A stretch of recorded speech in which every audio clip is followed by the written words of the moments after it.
మహాగణుడు అయిన తండ్రి నామానికి మహిమ ఘనత ప్రభావాలు కలుగును గాక.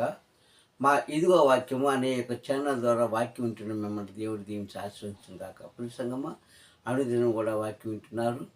విన్నవారు కొద్దిమంది అయినప్పటికీ అనేకులకు మరి ఆ వాక్యాన్ని పంపిస్తున్నారు. అందుని బట్టి సంతోషిస్తున్నాము. మా ఛానల్ని సబ్స్క్రైబ్ చేసుకొని లైక్ చేయండి. దైవ వర్తమానాన్ని వినండి.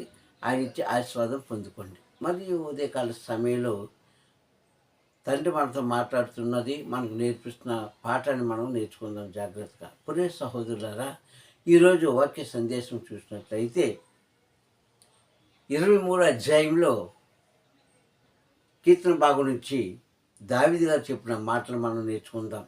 ఈరోజు వాక్య సందేశం అదే. దేవుడు మనకు తోడే ఉన్నాడు అన్న అంశం బట్టి మనం వాక్యం చూసుకుందాం. హల్లెలూయా, హల్లెలూయా.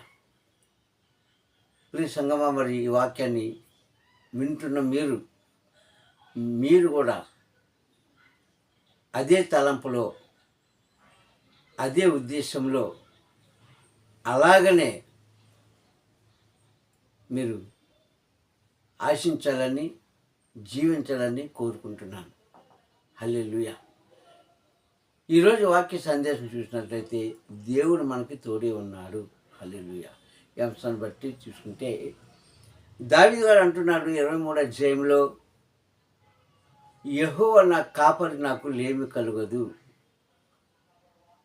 యెహోవా నా కాపరి, నాకు లేమి కలగదు అంటే నాకు దేవుడు తోడే ఉన్నాడు అని అర్థం. ఈ మాట మొట్టమొదటిసారిగా నాటి మనుషులకు ఇచ్చిన ఆశీర్వాదం చూసుకుంటే ఏలియా అన్న పదానికి అర్థము అక్కడి నుంచి మాట పుట్టింది. ఏలియా అన్న ప్రవక్త మనకు తెలుసు. ఆ ఏలియా అన్న ప్రవక్తకు ఉన్న పేరు, దానికి అర్థం ఏంటంటే దేవుడు నాకు తోడే ఉన్నాడు, యెహోవా నాకు తోడే ఉన్నాడు అని మాటకు అర్థం. ప్రియ సంగమా, ఈరోజు ప్రియ సంగమా, దేవుడు అందరికీ కూడా తోడే ఉన్నాడు. ఆయనను నమ్ముకున్న ప్రజలకి, ఆయనను విడిచిపెట్టి దూరంగా వెళ్ళిపోయినవారు కాదు, ఆయనను విమర్శించినవారు కాదు, ఆయనకు విరోధంగా ఉన్నవారు కాదు.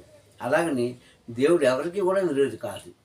మనం విరోధం చేసుకుంటున్నాము, మనమే దూరం అయిపోతున్నాము. దేవుడు అందరూ కూడా ప్రేమించేవాడు. అందరికీ కూడా ఒకే ఆత్మనిచ్చాడు, అందరికీ కూడా ఒకే ఊపిరినిచ్చాడు, అందరికీ కూడా ఒకే వర్షాన్ని కురిపిస్తున్నాడు, అందరికీ కూడా ఒకే ఆకాశం కింద ఉంచాడు, అందరికీ కూడా ఒకే భూమి నుంచి వచ్చే పంట ఇచ్చాడు, అందరికీ కూడా ఒకే గాలిని ఇచ్చాడు, అందరికీ కూడా ఒకే అగ్ని కూడా ఆయన ఇచ్చాడు. ఎందుకంటే ప్రియ సంగమా, దేవుడు అందరికీ కూడా సమానంగా ఇచ్చాడు. మనమే ఆయనకు దూరం అయిపోతున్నాం కనుక ఆయన కూడా కొన్ని సందర్భాల్లో మనకు దూరం అయిపోతాడు. కానీ ఈరోజు ప్రియ సహోదరులారా, దేవుడు నాకు తోడే ఉండాలి అని ఎవరైతే అనుకుంటున్నారో ఈ వాక్యం చివరి వరకు వినండి. ఈ వాక్యం చివరి వరకు వినవలసిగా ప్రభు నామములో మిమ్మల్ని కోరుకుంటున్నాను. ఎందుకంటే ఈరోజు వాక్యానికి విలువ ఇవ్వలేని క్రైస్తవులు చాలామంది ఉన్నారు. అది వారికి దండన, అంటే పనిష్మెంట్, శిక్ష, ఖచ్చితంగా శిక్షే. ఎందుకంటే నా మాట వినిన వారిని నేను ఆశీర్వదిస్తాను, నా మాట వినలేని వారిని నేను శపిస్తాను అని ఆయన నోటితో చెప్పిన మాటే ఈరోజు మీకు నేను చెప్తున్నాను. నా మాట శ్రద్ధగా వినిన వారిని నేను దీవిస్తాను. ఒకవేళ నా మాటను మీరు వినకపోతే నేను మిమ్మల్ని శపిస్తాను. అది నీకు శాపమే కానీ దీవెన కాదని ద్వితీయోపదేశకాండం 28వ అధ్యాయంలో 2-3 వచనాలు చూసుకుంటే అక్కడ మనకు స్పష్టంగా కనిపిస్తుంది. అక్కడ అంటాడు కదా దేవుడు, పరమతండ్రి అంటాడు కదా, నీ దేవుడైన నా మాట శ్రద్ధగా వినిన ఎడల ఈ దీవెనలన్నీ కూడా మీ మీదకి వస్తాయి అన్నాడు ఒక మాట. అదే అధ్యాయంలో 28వ అధ్యాయం ద్వితీయోపదేశకాండంలోని 15వ వచనం చూసుకుంటే, మీ దేవుడైన యెహోవా మాట మీరు వినని, ఇక్కడ వినిన అన్నాడు, అక్కడ వినని ఎడల శాపం మీ మీదకి వస్తుంది అన్నాడు. ప్రియ సంగమా, కనుక ఆయన ఇచ్చే మాట మనం జాగ్రత్తగా ఆలకించాలి, వినాలి. కానీ తండ్రి ఎవరికి కూడా విరోధం కాదు, మనం విరోధం అయిపోతున్నాం. ఆయన మాట వినక, ఆయన మార్గంలోకి వెళ్ళక, ఆయన చెప్పింది చేయక, ఆయన చెప్పింది మనం వినక, ఆయన వద్దన్నది మానేయకుండా ఆయనకు మనం దూరం అయిపోతున్నాం. కనుక ఇక్కడ చెప్పే మాట ఏంటంటే, ఎవరైతే ఆయన దగ్గరికి వెళ్తారో వారికి మాత్రమే ఆశీర్వాదములు, దీవెనలు. ఆయన మాట వినలేని వారికి ఖచ్చితంగా నీ జీవితంలో ఏదో ఒకరోజు, ఏదో సమయంలో, ఏదో విధంగా అది మీకు శాపమే కాదు, దీవెన కాదు. పిల్ల సహోదరులారా, అది దీవెన కాదు. మీకు ఖచ్చితంగా మీరు విని తీరాలి మాట. ఖచ్చితంగా ఇది మీరు జ్ఞాపకం చేసుకోవాలి. ప్రియ సంగమా, ఈరోజు సమాజం ఎలా ఉందంటే ఈ నేటి క్రైస్తత్వం ఎలాగుందంటే అది ఒక మాటలు చెప్పేది కాదు. కావున ఆయన అంటున్నాడు, దేవుడు నాకు తోడే ఉన్నాడు. యాకోబు జీవితంలో కూడా ఈ మాట అన్నాడు. కొండ మీద ఆయన పడుకునేటప్పుడు, ఒంటరినే అని ఆయన అనుకునేటప్పుడు ఆయన చెప్పిన మాట అదే. ఇక్కడ నేను ఒంటరినై ఉన్నాను అనుకున్నానే కానీ దేవుడు నాకు తోడే ఉన్నాడు అని గ్రహించాడు యాకోబు గ్రహించాడు. ఏలియాగా ఉన్న పేరుకి అర్థం కూడా అదే. దేవుడు నాకు తోడే ఉన్నాడని, దేవుడు నాకు సహాయకుడని, దేవుడు నన్ను ఆదుకుంటాడని ఆ యొక్క పేరులో అర్థం ఉంది. కానీ ఈరోజు వారికే కాదండి, ఈరోజు నీకు నీకు నీకు నీకు మనందరికీ, నమ్మిన వారికి నమ్మలేని వారికి కూడా ఆయన తోడే ఉంటాడు. తోడుగానే ఉంటాడు, సహాయకుడిగానే ఉంటాడు, సలహాదారుడుగానే ఉంటాడు. మనం మొరపెట్టగా ఆయన మనకు ఉత్తరం ఇస్తాడు. మనం ప్రార్థించగా ఆ ప్రార్థనకు సహాయం చేస్తాడు. అలాంటి పరిధిలో చేసిన ప్రార్థన సాక్ష్యమే ఈరోజు వాక్యము. హల్లెలూయా. అందుకే ఆయన అంటున్నాడు, యెహోవా కాపరి నాకు లేమి కలగదు అని చెప్పాడు దావీదు గారు. అవునండి, ఎవరైతే తండ్రిని సంపాదించుకుంటారో, ఎవరైతే ఆయన పరిధిలో జీవిస్తారో, ఎవరైతే ఆయన మాటకు విలువిస్తారో వారిని ఎన్నడూ కూడా విడిచిపెట్టడండి. ఎన్నడూ కూడా విడిచిపెట్టడు. ఎప్పుడు కూడా వారికి విరోధిగా ఉండడు దేవుడు. మనం విరోధం చేసుకుంటున్నాం అంతే. అయినప్పటికీ మనం విరోధం చేసుకున్నా నీవు మారు మనసు పొందుకొని పశ్చాత్తాపడి ప్రార్థిస్తే, నువ్వెవరైనా సరే ప్రార్థిస్తే, నమ్ముకుంటే ఖచ్చితంగా నీ కార్యం చేస్తున్నాడు. నువ్వెవరైనా కావచ్చు, నువ్వు ఏ కులానికి మతానికి చెందినవాడినా కావచ్చు, కానీ ఆయన దగ్గరికి వచ్చి నిన్ను వేడుకుంటే ఖచ్చితంగా ఆయన కూడా నీకు తోడే ఉంటాడు. ఆయన కూడా మీకు తోడే ఉంటాడు, మీ కుటుంబాలకు తోడే ఉంటాడు, మీ సంస్థలకు తోడే ఉంటాడు, మీ సంఘానికి తోడే ఉంటాడు, మీ సమాజానికి తోడే ఉంటాడు. ఈ సంఘమా, ఆయన నేను ఉండను అని చెప్పలేదు, మనమే వారిని దూరం చేసుకుంటున్నాం. కానీ ఇక్కడ దావీదు గారు అంటున్నారు, ఆయన నాకు తోడే ఉన్నాడు కనుక నేనేం భయపడవని పని లేదు. ఎలాంటి ఉపద్రవాలు నా మీదకి వచ్చా భయపడను అంటున్నాడు. భయపడకు అన్న మాట బైబిల్ గ్రంథంలో 362 సార్లు 65 సార్లు రాయబడిన మాట. ప్రియ సంగమా, భయపడదు. తోడే ఉంటాను అని వాగ్దానం చేస్తాను. మనకి ఎప్పుడు కూడా ఆయన తోడుగానే ఉంటాడు ఆయన. మనమే కొన్ని సందర్భాలను బట్టి వేరైపోతుంటాం. దావీదు గారు కూడా కొన్ని క్రియలు బట్టి వేరైపోయినప్పుడు, దావీదుని తండ్రి విడిచిపెట్టినప్పుడు, మరలా ఆయన ప్రార్థన చేసి ఆయన గెలుచుకునేటప్పుడు, అప్పుడు ఆపద నుంచి తప్పించినప్పుడు చెప్తున్న మాట ఇది వాక్యము. కానీ ఒక చిన్న సాక్ష్యం ఉండేది. దావీదు గారు చెప్పిన మాటలు ఇది చిన్న సాక్ష్యం. అది ఈరోజు మనం కూడా అలాంటి పరిధిలో ఉన్నామా? ఒకసారి ఉండాలి కూడా. ఎందుకంటే మన జీవితాలు వెలిగించబడాలంటే, మన పిల్లలు ఆశీర్వదించబడాలంటే, మనం ఏదైతే అనుకుంటున్నామో అది అనుకూలంగా జరగాలి అనుకుంటే ఖచ్చితంగా దేవునికి తోడే ఉండాలి, ఉంచుకున్నట్లుగా నువ్వు ప్రవర్తించాలి. ఇదే ఈ ఉదయకాల సమయంలో ఆయన మనకిస్తున్న వాగ్దాన వాక్యము. అక్కడ యాకోబు అనుకున్నాడు, నేను ఈ కొండ మీద ఉన్నాను, నాకెవ్వరూ తోడలేరు, నేను ఒంటరివాడిని అనుకున్నాడే. కానీ ఇప్పుడు సంగమా, ఆయన ఒంటరివాడు కాదని సంగతి తెల్లవారితే కానీ తెలియలేదు ఆయనకి. తెల్లవారిపోయిన తర్వాత అప్పుడు అనుకున్నాను, నిజమే నేను ఒంటరి కాదు, నాకు తోడుగా ఉన్నాడు. ఈ స్థలంలో ఈ స్థలంలో నేను నమ్ముకున్న నా తండ్రి ఉన్నాడని నమ్మాడండి అక్కడ. అది కదా విశ్వాసం, అది కదా భక్తి, అది కదా ఆయన ఎందుకు భయభక్తులుగా జీవించే జీవితం. ఈరోజు ఎంతమందికి ఉంది ఇది? ఎవరు భయపడుతున్నారు ఆయనకి? భయపడతామండి. సాటి మనిషికి భయపడతాం, ధనవంతుడు భయపడతాం, వెండి బంగారం ఉన్న వారికి భయపడతాం, మేడ మిత్రుడు అధికారం ఉన్నవారికి భయపడతాం. ఇలాగా చాలామందికి మనం భయపడుతూ ఉంటాం మన జీవితం అంతా. కానీ మనం నిజంగా భయపడవలసింది దేవుడికి. మానవుడు అనేవాడు భగవంతుడు భయపడాలి. ఎందుకు భయపడాలి? ఎందుకంటే మనం ఊపిరినంత కాలమే ఈ యొక్క భోగాలు, భాగ్యాలు, సంతోషము, దుఃఖము అన్నీ కూడా. మరి మనలో ఊపిరి లేకపోతే ఏమీ లేదు. కనుక మనం ఆయనకు భయపడి లోబడినప్పుడే నిన్ను సజీవుడిగా ఈ భూమి మీద ఉంచుతాడు. అది అధికారం ఆయన ఒక్కడికే ఉందండి, ఎవరికి లేదు. ఆ అధికారం మనం రమ్మంటే రాదు, పొమ్మంటే పోదు. కనుక సర్వాధికారి తండ్రికి మనం లోబడాలి, భయపడాలి. ఆయన మాటను బట్టి మనం వణకాలి. అప్పుడే మనకు ఆశీర్వాద దీవెన అందిస్తాడండి.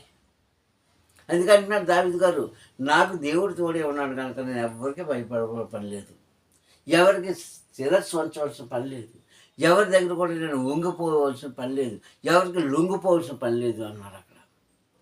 కానీ వాస్తవం మాట్లాడుకుంటే ప్రసంగమా, ఆయన లొంగిపోవలసిన విషయం కానీ లొంగిపోవలసిన విషయం కానీ ఏమీ లేదు. ఎందుకు లొంగిపోవాలి? మనకలాగా సామాన్యమైన మానవుడు కాదే, లేదంటే ఏదో అంతో ఇంతో ఉన్నవాడు కాదే, అలాగే బొత్తిగా లేనివాడు కాదే. ఆయన ఒక చక్రవర్తి, ఒక రాజు. ఆయనకు లోటే ఉందండి, ఆయనకు లోటే ఉంది. కానీ ఎందుకు లొంగిపోయాడు అంటే ఆయన చేసిన చిన్న తప్పిదం వల్ల, ఆయన చేసిన కొన్ని పొరపాట్ల వల్ల, కొన్ని పొరపాట్లు చేశాడండి. తన కుమారుడైనటువంటి సొలొమోను జీవితంలో కూడా ఆయన పొరపాటు చేశాడు. ఆయన సరిదిద్దలేకపోయాడు దావీదు. అందుకే తన తల్లి సరిదిద్దింది సొలొమోనుని. సంగమా, ఎందుకే మాట మనం జ్ఞాపకం చేసుకుంటే, దావీదులో కొన్ని తప్పులు ఉన్నాయి కనుకనే తన వారు ఆయన మీదకి దండెత్తి వచ్చారు. మరి ఎప్పుడు విడిచిపెట్టుకున్నాడు అంటే ఆయన పనిష్మెంట్ ఇచ్చాడు దావీదుకి. విడిచిపెట్టలే, పనిష్మెంట్ ఇచ్చాడు, శిక్ష వేశాడు. అప్పుడు ఆయన లొంగి మరి ఇంకెన్నడూ కూడా తిరిగి ఆ పాపపు జీవితంలోకి వెళ్ళలేదు వెళ్ళలేదు.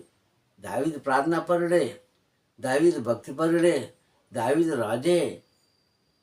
దావీదు అంటే తండ్రికి ఇష్టమే, తండ్రి అంటే దావీదుకి ఇష్టమే. కానీ పొరపాటు చేశాడు కనుక కొంతకాలం దావీదుని విడిచిపెట్టేశాడు. ఆయనకు తోడుగా లేడు. ఎప్పుడైతే ఆయన దూరం అయిపోయాడో అప్పుడు తన ఇంటి వారు తనకి శత్రువులు అయిపోయారు. అప్పుడే తన ఇంటి వారు ఆయన అసహించుకోవడం మొదలుపెట్టారు.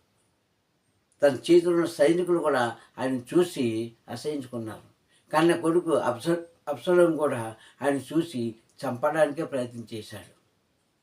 ఇలాంటి పరిస్థితులు ఉండేటప్పుడు ఆయన ప్రార్థన చేయగా, దావీదు మొరపెట్టుకోగా, దావీదు పశ్చాత్తాపంతో ఆయనకు విన్నపాలు వినిపించుకోగా, అప్పుడు తండ్రి కనికరించి మళ్ళీ ఇంకేం చేశాడు?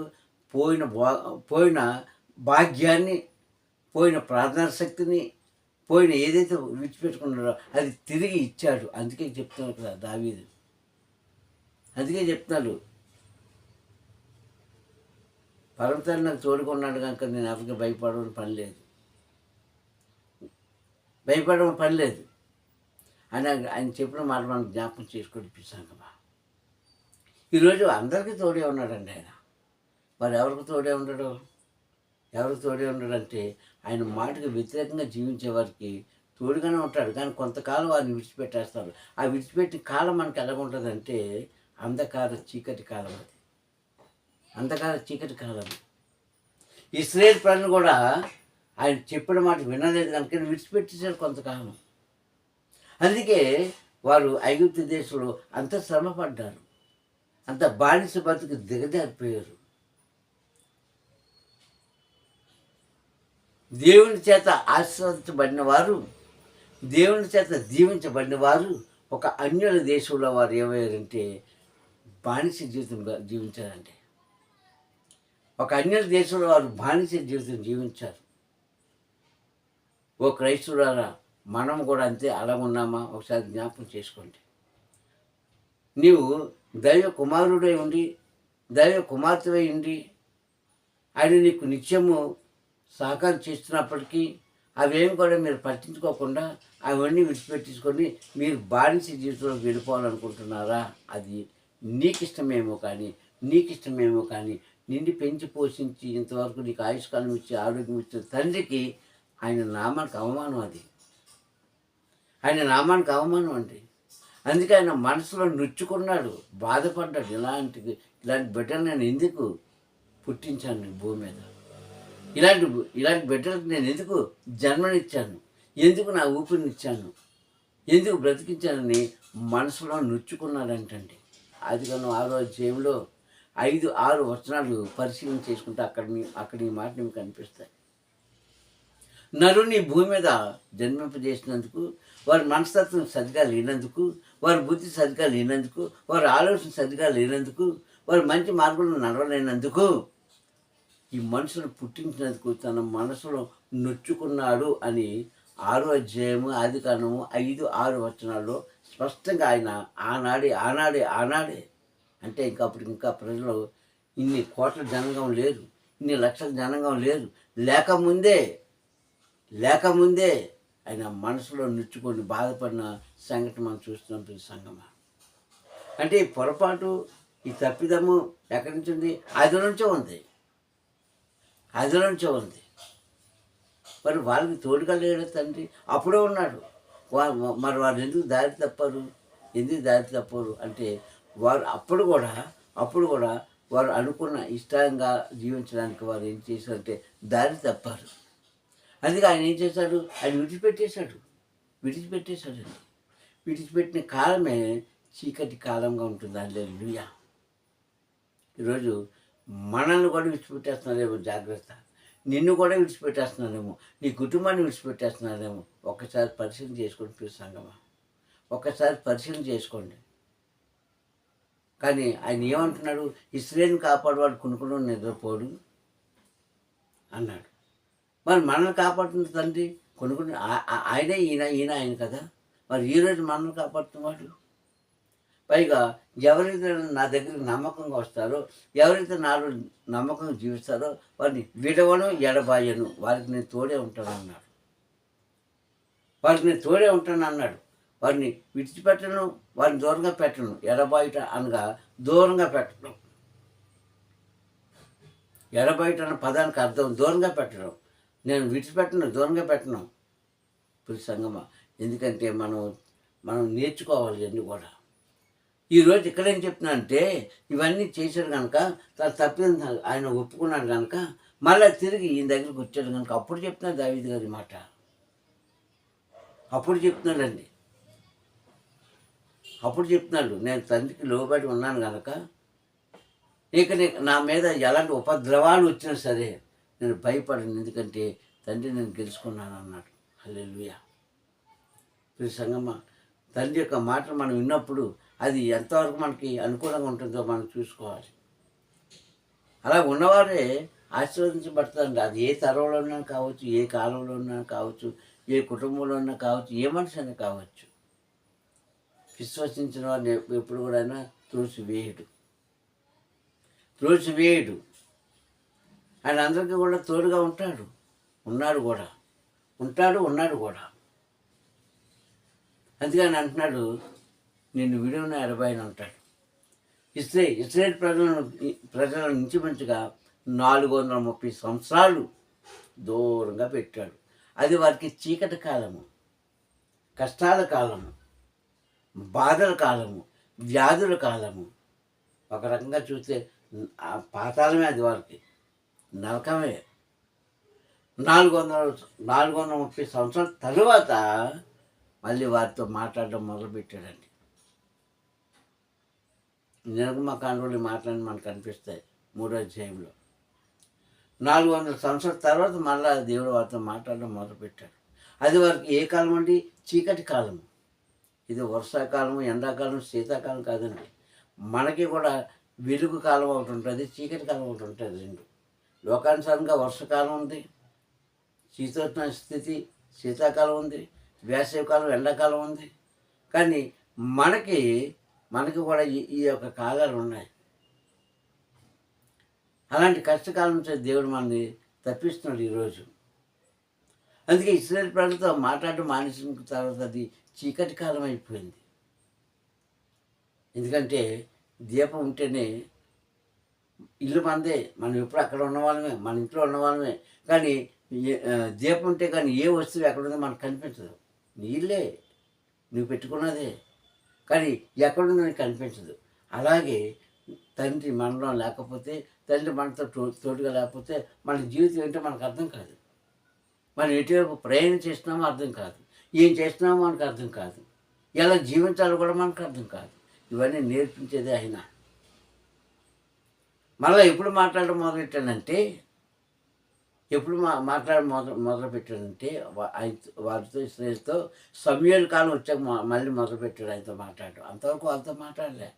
అంటే ఎంతకాలం విడిచిపెట్టాడు చూడండి. 430 సంవత్సరాలు విడిచిపెట్టాడు వాళ్ళు.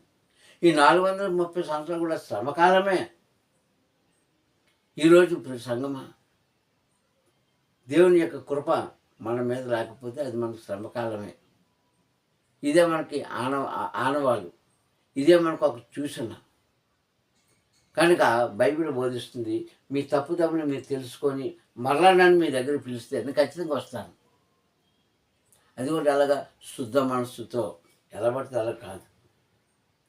సమూయేలు గ్రంథము 3వ అధ్యాయంలో ఆ మాటలు మనకు కనిపిస్తాయి. ఆ దినాలు ఏలి అనే ప్రవక్త ఉన్న కాలంలో దేవుని యొక్క దర్శనము తటస్థించుట అనగా కలిగి రావడము అభివృద్ధిగా ఉందని అంటాడు అక్కడ. దేవుని యొక్క దర్శనం, దేవుని యొక్క మాట భూమి మీదకి రాకుండా ఆగిపోయింది. ఎంతకాలం? 430 సంవత్సరాలు అభివృద్ధిగా ఉందంటాడు అక్కడ. తటస్థించుట అంటే దర్శించడం. మళ్ళీ బాలుడైన సమూయేలు కాలం నుంచి మళ్ళీ దేవుడు మాట్లాడడం మొదలుపెట్టాడు. ఎవరితో మాట్లాడాడు? మొట్టమొదటిసారిగా 430 సంవత్సరాల తర్వాత విడిచిపెట్టిన తండ్రి బాలుడైన సమూయేలుతో మాట్లాడడం మొదలుపెట్టాడు. అది ఏ కాలంలో? ఏలి అనే ప్రవక్త ఉన్న కాలంలో. ఏలియా కాదు, ఏలియా కానీ ఎలీషా కానీ కాదు. ఏలి అనే ప్రవక్త ఉన్న కాలంలో ఆయన వృద్ధులైపోయాడు కనుక, చూపు మందం అయిపోయింది కనుక, ఆ సమయంలో బాలుడైన సమూయేలు ఆయన దగ్గర శిష్యుడిగా ఉన్నప్పుడు అప్పుడు మళ్ళీ ఆయన మాట్లాడడం మొదలుపెట్టాడండి. అక్కడి నుంచి ఈరోజు వరకు మాట్లాడుతున్నారు. ప్రియ సంగమా, 430 సంవత్సరాలు అంటే మాటలు కాదండి. 430 సంవత్సరాలు అంటే మాటలు కాదు. ఇంతకాలం వారు ఎంతో శ్రమపడ్డారు ఇశ్రాయేలు. తరాలు మారిపోయి పుట్టినవాడు చస్తున్నారు అక్కడ. 430 సంవత్సరాలు అయ్యాక అప్పుడు వారు ఏం చేశారు? మళ్ళా దేవుని ప్రత్యేకతను చూశారు. ఆయన ఒక వెలుగుని చూశారు. ఆయన ఒక మాటను విన్నారు. ఏ కాలంలో? సమూయేలు కాలంలో. మొదటి సమూయేలు గ్రంథం 3వ అధ్యాయంలో మాటలు మీకు కనిపిస్తాయి. ప్రసంగం అక్కడికి వచ్చి పిలుస్తున్నాడు. ఎవరిని? సమూయేలుని పిలుస్తాడు. ఆయన నిద్రపోతున్నాడు. ఏలి అక్కడ నిద్రపోతున్నాడు. దీపం చిన్నగా చేసుకొని ఆయన సన్నిధిలో నిద్రపోతున్నాడు. ప్రవక్తని ఏలే పడుకుంటున్నాడు. అలాగే ఆయనకు కొద్ది దూరంలో తన శిష్యుడైనటువంటి సమూయేలు పడుకున్నాడు. అప్పుడు ఆయనతో మాట్లాడడం మొదలెట్టాడు. సమూయేలు అని పిలిచాడు. నా కుమారుడు సమూయేలు అంటే ఈయనేమనుకున్నానంటే ఏలి పిలిచాడేమనుకొని గబగబగా లేచి, చిత్తం నా ఏలినవాడ నన్ను పిలిచామని 2 సార్లు అడిగాడు. 3సారి ఏలికి తెలిసింది. అప్పుడు ఏలి అంటాడు కదా, నాయన నిన్ను నేను పిలవలేదు కానీ నీ స్థానానికి వెళ్ళి పడుకో అని ఆయన గ్రహించి, ఇది దేవుని యొక్క పిలిపే అని గ్రహించి అప్పుడు అంటాడు, ఈసారి నేను పిలిస్తే చిత్తం ప్రభు, నీ యొక్క కుమారుడినైనా నేను నీ మాట ఉంటున్నాను, నీ సేవకునని నేను నీ మాట ఉంటున్నాను చెప్పు అని మాట్లాడు అని చెప్పినప్పుడు సమూయేలు అలాగే చేశాడు. అప్పుడు సమూయేలు చెప్పవలసినంత చెప్పి తండ్రి అక్కడి నుంచి వెళ్ళిపోయి సంగమా. ఇది ఏలీ కాలంలో జరిగింది. అంటే ఎవరికి తోడే ఉన్నాడు? సమూయేలుకు తోడే ఉన్నాడు. ఈరోజు మనకి కూడా తోడుగానే ఉన్నాడు. ఎందుకు లేడనుకోవాలి? నువ్వు ఉన్నాడంటే నువ్వు ఉన్నాడంటే ఉంటాడా? లేదంటే లేడా? మనం మనం అనుకోకపోయినా ఎల్లప్పుడూ ప్రతి మనిషి వెనకాల ముందు కూడా ఆయన ఉంటాడు కావలిగా. అందుకే 91వ అధ్యాయం ఆయన అంటాడు, నా దేవదూత నన్ను నీకు కావలిగా ఉంచుతున్నాను, నీ మార్గంలో అన్నింటిలో కాపాడుటకు 12వ వచనంలో నీ మార్గంలో 11, 12 వచనాలు ఉంటాయి. నీ మార్గంలో అన్నింటిలో కూడా నిన్ను కాపాడుటకు తన దూతలను కావలిగా ఉంచాడు అన్నాడు అక్కడ. సంగమా, కాపాడుతాడండి ఆయన, రక్షిస్తాడండి, రక్షిస్తాడు, తోడే ఉంటాడు. సంగం ఈరోజు నువ్వు ఎక్కడ ఊడిపోతున్నావు, ఎక్కడ పడిపోయావు, ఎక్కడ ఏమైపోయావు నాకు తెలియదు, కానీ సహోదరులారా నీకు తోడే ఉంటాడు దేవుడు. నీ మార్గం అన్నింటిలో కూడా నిన్ను కాపాడుటకు ఆయన తన దూతలకు ఆజ్ఞాపించెను అని 91వ అధ్యాయంలో మనం చూసుకుంటాం కీర్తన భాగంలో. సంగమా, ఈరోజు నీకు ఉన్నాడు. నువ్వు నిద్రపోతున్నానికి తోడుగా ఉంటాడు, నువ్వు మెలకువగా ఉండడానికి తోడుగా ఉంటాడు, నువ్వు నడుస్తున్నానికి తోడుగా ఉంటాడు, నువ్వు ఎవరితో మాట్లాడినప్పుడు తోడుగా ఉంటాడు, నువ్వు ఏ పని చేసినా నీకు తోడుగానే ఉన్నాడు వెనకాల. నిన్ను కాపాడుతూనే ఉన్నాడు, నిన్ను కాపాడుతూనే ఉంటాడు. అనుక్షణం ఏం జరుగుతుందని నీ వెనకాల ఆయన నడుస్తూనే ఉన్నాడు. కానీ మనకు తెలుసుకోము ఎలా నడుస్తున్నారో తెలుసా? నీ నీడ వలె. హల్లెలూయా. నీ నీడ నిన్ను అలాగే విడిచిపెట్టి వెళ్ళదు, అలాగే నీ వెనకాల ఆయన నడుస్తూ ఉంటాడు నీడ వలె. అది పగలు కావచ్చు, రాత్రి కావచ్చు. నేను వెన్నంటి ఉన్నాడు ఆయన, నీ వెనకాలే ఉన్నాడు సంగమా, నీకు తోడుగా ఉంటాడు. అందుకే దావీదు ఇక్కడ అంటున్నాడు, నాకు నా తండ్రి తోడే ఉన్నాడు కనుక నాకు ఏది కూడా లోటు లేదు. ఆయన నా కాపు, నాకు లేమి కలగదు, కరువు లేదు అని చెప్పిన సాక్ష్యాన్ని బట్టి మనం సంతోషించాలి. ఈరోజు ఓ క్రైస్తవులారా, మనం కూడా ఆ మార్గంలో వెళ్ళాలని ప్రభు పేరట మిమ్మల్ని కోరుకుంటున్నాను, ప్రభు పేరట మిమ్మల్ని వేడుకుంటున్నాను. నువ్వు ఏ స్థితిలో ఉన్నావో నా సహోదరుడా, నువ్వు ఏ అవసరం కోరి ఆయన దగ్గరికి వచ్చావో నాకు తెలియదు, కానీ నీ అవసరాలన్నీ కూడా ఆయన తీరుస్తాడు. నీ యొక్క మనోభావాలన్నీ కూడా ఆయన పరీక్షించి పరిశోధిస్తాడు, పరిష్కారం దయచేస్తాడు. నీవు నమ్మినట్లయితే, నువ్వు ఆయనను వేడుకుంటే. సమూయేలు కాలంలో మాట్లాడడం మొదలుపెట్టిన తండ్రి ఇప్పటి వరకు కూడా మనల్ని విడిచిపెట్టలేదు, ఎడబాయలేదు. ఆ కాలంలో ఎందుకు విడిచిపెట్టారంటే వారు బొత్తిగా భయం లేకుండా జీవిస్తున్నారు కనుకనే వారిని విడిచిపెట్టేశారు తండ్రి. వారు శ్రమ పడ్డారు. ఆ శ్రమలో మళ్ళీ వారు మొరపెట్టితే, ప్రార్థన చేస్తే అప్పుడు ఏమన్నాడు? మోషేని పిలిచిన ఆయన, నా ప్రజలు ఆ యొక్క ఐగుప్తు దేశంలో పడలేని శ్రమలు పడుతున్నారు. అదిగో వారు చేసిన ప్రార్థన పాదాల దగ్గరికి నిజంగా వచ్చేసింది కనుక నువ్వు వెళ్ళక తప్పదు అంటే, నాయన నేను నత్తివాడిని మాట్లాడలేనంటే నీకు నీ అన్న తోడు ఎత్తాలనాలంతే. ఆయన తోడే ఉంటే మనకి ఏ భయము, ఏ దిగులు, ఏ చింత ఏమి ఉండదు. ఆయన మనతో ఉంటే మనకి ఏ కరువు ఉండదు. శరీర పరంగా మనల్ని ఆశీర్వదిస్తాడు, ఆత్మపరంగా మనల్ని దీవిస్తాడు. కాబట్టి సంగమా, ఆయన తోడు మనం కోరుకుందాం, ఆయన సహవాసం మనం కోరుకుందాం, ఆయనతో మనం ఉండడం మనం ఇష్టపడదాం. అప్పుడు నా ప్రతి కోరిక నన్ను తీర్చి ఆయన ఆశీర్వదిస్తాను. ప్రార్థించుకుందాం. నమ్మకం కలిగిన దేవానికి స్తోత్రములు. నమ్ముట నీ వంతు అయితే నమ్మేవాడికి సాధ్యమన్నావు కనుక నాయన ఈ ఉదయకాల సమయంలో నీ వాక్యం ద్వారా మాతో మాట్లాడావు, అందుకుంటాం. వాక్యాన్ని బిడ్డను దీవించండి. నిజమే నాయన, నువ్వు ఎల్లప్పుడూ కూడా మాకు తోడుగా ఉన్నా తండ్రివే. ఎల్లప్పుడూ కూడా తండ్రి నీలో మేము బలపడుతున్నందుకు స్తోత్రం చెల్లిస్తాను తండ్రి. నా ప్రభు వాక్యాన్ని బిడ్డను దీవించండి, ఆశీర్వదించండి. నీ రాకడ ఆలస్యమవుతుంది. ఈ వాక్యాన్ని తండ్రి నా ప్రభు విని నేర్చుకొని అట్టి రీతిగా జీవించడానికి వారి హృదయాలను, కఠినమైన హృదయాలను, బండబారిన తండ్రి ఆ హృదయాలను మార్చి తండ్రి నాన్న వారికి మంచి మృదువైన మనసు కలుగు చేసి నీ యందు భయము భక్తి కలిగి జీవించే భాగ్యం కలుగు చేస్తావని మా ప్రియ రక్షకుడైన క్రీస్తు నామములో ప్రార్థనలు సమర్పించుకున్నాను ప్రార్థన తండ్రి. హల్లెలూయా, హల్లెలూయా, హల్లెలూయా. మీ అందరికి కూడా తండ్రి నామములో మరొకసారి వందనాలు. తండ్రి మేము దీవించి ఆశీర్వదించుగాక. Praise the lord, praise the lord. Hallelujah.